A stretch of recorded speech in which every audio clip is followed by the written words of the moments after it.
Recently, we've seen a surge in horror movies with the protagonist going up against some rural hive-minded group of individuals. And I can't help but wonder if American cinema's increasing fascination with these evil fringe moral communities is a result of the heavy political polarization we've seen in recent years. After all, if you watch any major American cable news channel, you would get the impression that whatever your opinions on cultural war issues, half of the United States believes the exact opposite and would kill you for disagreeing if given the chance. Of course, the reality is always more nuanced than what's shown on cable news, but it does seem to be the case that a lot of American citizens probably believe those things about you. And sure, there are many horror villains that don't appear to belong to any moral community, or perhaps even show evidence of moral reasoning, but in this video I want to consider those who do belong to their own fringy moral community. The concept of moral communities was developed by French sociologist Émile Durkheim in his works on religion.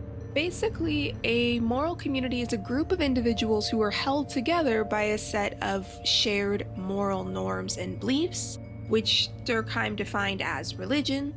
Examples of moral communities in horror movies range from the Family in the Wrong Turn series, whose moral norms allow eating people but not talking over prayer time, to the entire US and the Purge franchise, which is okay with murder as long as it happens during an acceptable 12-hour window, to the family in Ready or Not, to the demons in Buffy the Vampire Slayer. All of these antagonists belong to some community that agrees on what is and is not okay, and because they're antagonists, those things don't typically align with the audience's moral views.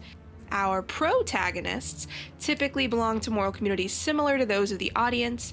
Our pure final girl knows thou shalt not kill. Well, unless they started it, I guess. In 2016's The Green Room, our protagonists are a scrappy punk band trying to finish out a tour. They don't have enough money to get home and are convinced to play at a neo-Nazi venue in rural Oregon. And neo-Nazis are not a coincidental choice.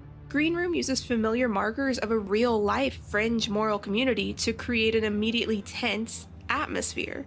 We don't know a lot about the people at this venue, but we do know two things right off.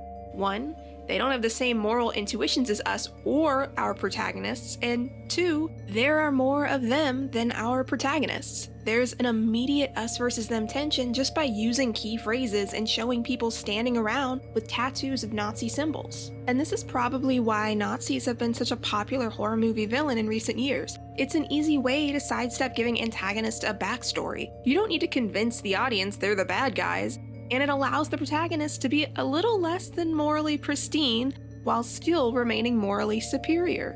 But a lot of the depictions of real-life fringe moral communities can come off a little...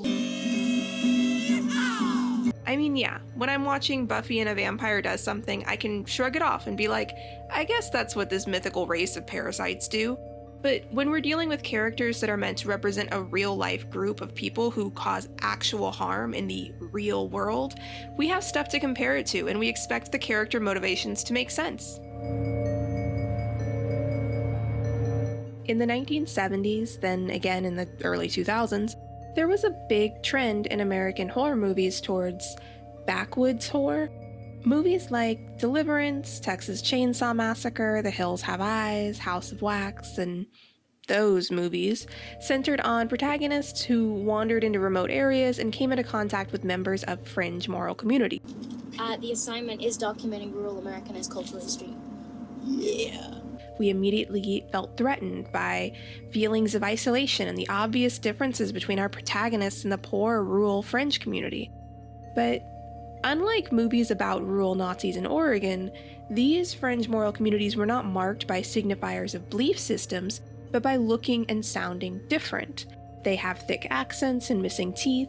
Maybe they have some sort of facial deformity and they seem uneducated. Around the same time, hillbilly horror was seeing a resurgence in America during the early 2000s. There's a horror trend burgeoning in the UK, what's often called hoodie horror, in which the villainous fringe moral community is made up of younger members of underclass youth, often wearing hoodies, thus the term. And I think it's this misstep of past decades that the current batch of movies with cults and neo-Nazis as the villains are trying to respond to. We've progressed enough as a society to see how it might be harmful to constantly frame a marginalized group of people as violent. Instead, we focus on the fringe moral communities by singling out the belief systems themselves as markers of villainy. Get Out is another movie with a racist moral community like Green Room, but Jordan Peele really took the time revealing the racism piecemeal. Peele doesn't just show a bunch of rich white people and hope we jump to conclusions. Instead, we feel the objectification of our protagonist's body as he interacts with his girlfriend's family and friends. He's constantly othered, as every white person has to let him know that they noticed he had a little more melanin. But we aren't immediately sure of how much a threat any one member of the community is. We know this moral community is racist, but we don't know quite how deep that goes. And that's scary. It's also why body snatcher movies and all those 90s teen slashers work. It's scary if the killer can't be immediately identified. A very simple formula! Everybody's a suspect! Becky and Green Room both used essentially the same fringe moral community for their villains, but there were a lot of differences in the tone and portrayal in these two movies. People frequently liken Becky to a gory Home Alone, which was a revenge comedy from the 90s in which Macaulay Culkin plays an 8-year-old little sadist named Kevin McAllister who builds elaborate traps to torture and maim some burglars. Was a burglar, wasn't it, Lucas? He was trying to steal things. He looked hungry. When he saw I had the gun, he put his hands up and said, "Please don't shoot." But you didn't listen to him, did you? I knew it would be easy to shoot him. Just aim and pull the trigger. But like most revenge comedies, the revenge is played off as being more of the harmless prank variety. So even though we're supposed to cheer for the physical horror that the wet bandits are subject to, we're not supposed to want them dead. That would be mean. Meanwhile, in Don't Breathe, the protagonists are committing a similar crime to the wet bandits, but we're supposed to be upset for them when the homeowner starts blasting. Because while we may not support burglary as a society, we don't typically support the death penalty for it either. Wait.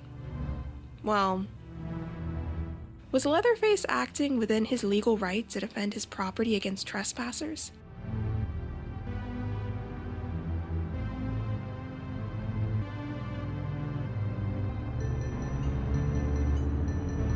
Since revenge horror movies up the ante, it's vitally important that we despise the antagonist, and I do appreciate Becky doing it without a 20-minute rape scene.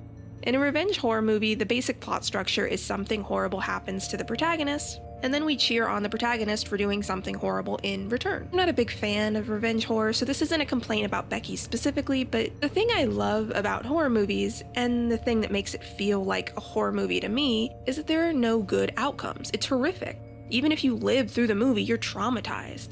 Meanwhile, I think revenge horror movies tend to give us this weird satisfaction in the death of another human being, which feels kinda off and not actually that scary. When we're introduced to Paul Blart Unmasked in Becky, we're very quickly introduced to a racist who murders families in cold blood. All of these markers are to lower the character's moral worth enough so that we don't sit through the rest of the movie feeling emotionally conflicted. We are meant to see him as evil in the shape of a person. We aren't supposed to feel the emotional weight of the things that happen to him and his cronies in the movie. The violence against them is kind of the point. Compare this to Green Room. The neo-Nazis are not just a stand-in for an evil abstract ideology, but whole human beings with motivation. They were people who dehumanized others, sure, but they still had apparent humanity of their own for us to see, and because of this, each death in the movie had weight to it, which was the director's intention. People die in this film, I want the audience to be a little confused. I want them to be shocked and not roaring and clapping. I want them to feel the impact. The protagonists are still shown as justified in killing the antagonist, if that's what it takes to escape, but they aren't gleeful about it. Emmanuel Levinas was a French philosopher from Kaunas, Lithuania. His work was greatly influenced by Edmund Husserl and eventually Husserl's assistant cum replacement, Martin Heidegger. Then, in 1933, Adolf Hitler officially rose to power in the Weimar Republic, and Levinas's biggest contemporary influence, Heidegger, became an active member of the Nazi Party. Levinas was highly critical of Nazism, probably partially because he was Jewish, and wrote a critique that would be published in a French journal in 1934, ending with the statement, "It is not a particular dogma concerning democracy, parliamentary government, dictatorial regime, or religious politics that is in question. It is the very humanity of man." A few years later, in 1939, Levinas would become a naturalized French citizen and join the French officer corps just in time for Germany's invasion of France. He would be captured and sent to a prisoner of war camp for the rest of the war, while his wife and daughter were hidden by French nuns. Back in Lithuania, his entire family would be taken outside their home and killed by the SS in the street, along with 225,000 of the other 250,000 Lithuanian Jews who did not survive the war. After the war, Levinas would return to teaching philosophy, but now he was focused on ethics. His once mentor, Heidegger, had never been particularly interested in ethics, but Levinas sought to find a fundamental ethics that would never bring into question the humanity of man. And in 1961, he gave us Totality and Infinity. Instead of trying to find some universal norm shared by all moral communities, he focused on the universal lived experience of being, a lot like Heidegger, actually. More specifically, his ethics focused on the experience of coming into contact with the face of the other. And upon seeing a human face, you experience that there is a person who is not you, and you have some duty to that other person. So his foundation for ethics does not introduce a universal list of things you owe anyone, but simply asserts that on account of knowing of another person, you know that there is someone out there for you to consider when you act. According to Levinas, the face of the other should never be broken up into its parts, as the other is a whole person and not an assimilation of parts that make up a person. And I think Levinas is correct. When you break a person into parts that can be weighed as more or less deserving, you stop seeing them as people. If you see someone as being outside of your moral community due to a part of them, you may no longer see them as a human face that you owe something to. Now, it was a burglar, wasn't it, Lucas? He was trying to steal things. That's literally at the core of everything wrong with Nazism. They see people as a conglomeration of their qualities, like ethnicity or sexuality, rather than first and foremost human beings who happen to possess those qualities. And I went through all of this to basically say, yes, I think Nazis are lazy villains, and the majority of movies that use them are unimaginative.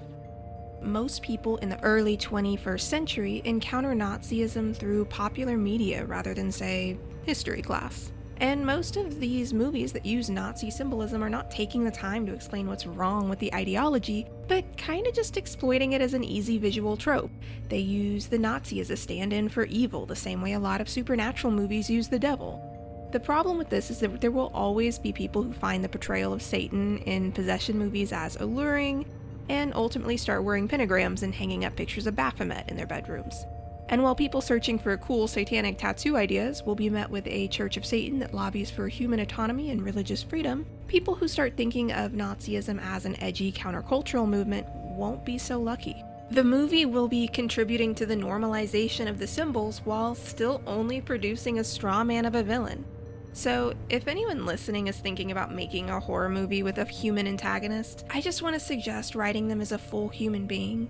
If you're not willing to come up with more characterization than just a list of detestable traits, you might just be better off writing something supernatural. And hey, that's cool. I love a good possession movie.